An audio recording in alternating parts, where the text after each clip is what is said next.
Yer uchastkasini qonunchilikka muvofiq aniqlangan normativ qiymati soliq solish bazasi hisoblanadi. Aniqlangan normativ qiymatdan 0,95% soliq stavkasi qo'llanilib, qishloq xo'jaligi yerlari hisoblanadi.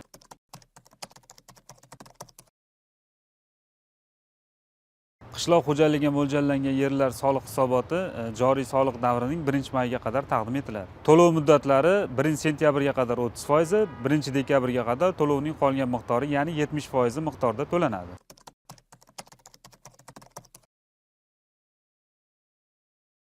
Yer uchastkalarining normativ qiymati Qishloq xo'jaligi vazirligi huzuridagi O'zdavr loyiha davlat ilmiy loyihalash instituti tomonidan amalga oshiriladi. Bu O'zbekiston Respublikasi Vazirlar Mahkamasining 2014-yil 18-avgustdagi 235 son qarori bilan tasdiqlangan. Bunda qishloq xo'jaligi tovar ishlab chiqaruvchilari to'g'risidagi ma'lumotlar har yili kadastr agentligining hududiy tuman shahar bo'limlari tomonidan O'zdavr loyiha davlat ilmiy loyihalash institutiga taqdim etib boriladi.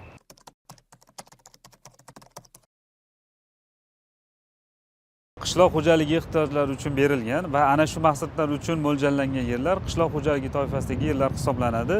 Yer kodeksining 8-moddasida aks ettirilgan.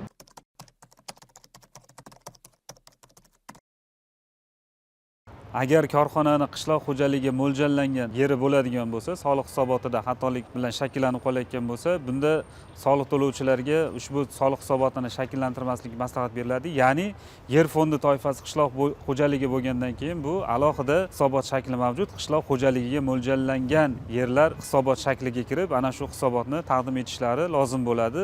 Agar bir vaqtning o'zida korxonaning qishloq xo'jaligi va noqishloq yerlari mavjud bo'lib, ushbu yerlar soliq hisobotida shakllanib qolsa, qishloq xo'jaligi maydonlarini aks ettirmaslik uchun soliq organlarining may3.soliq.uz portali orqali alohida soliq stavkalari qo'llaniladigan yer uchastkalari va ko'chmas mulk obyektlari interaktiv xizmatining qishloq xo'jaligiga mo'ljallangan yer uchastkalari uchun bo'limini tanlash orqali xabardor qilinadi.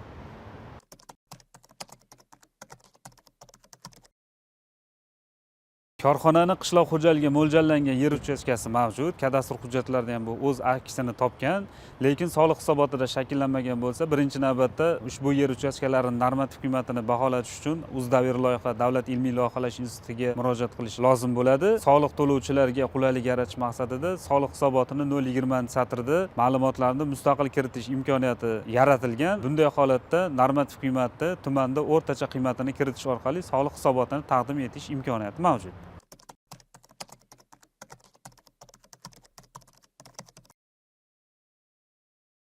0,2 koeffitsient quyidagi shartlarga javob bergan taqdirda soliq organi tomonidan avtomatlashtirilgan tartibda hisoblab beriladi. Bunda yer uchastkalari kadastr agentligining UZCAD tizimida ro'yxatga olingan bo'lishi, korxonaning asosiy faoliyat turi qishloq xo'jaligi va yer uchastkalaridan ruxsat etilgan foydalanish turlari ham Vazirlar Mahkamasining 30-sentyabrdagi 614-sonli qaroriga muvofiq qishloq xo'jaligi bo'lishi kerak.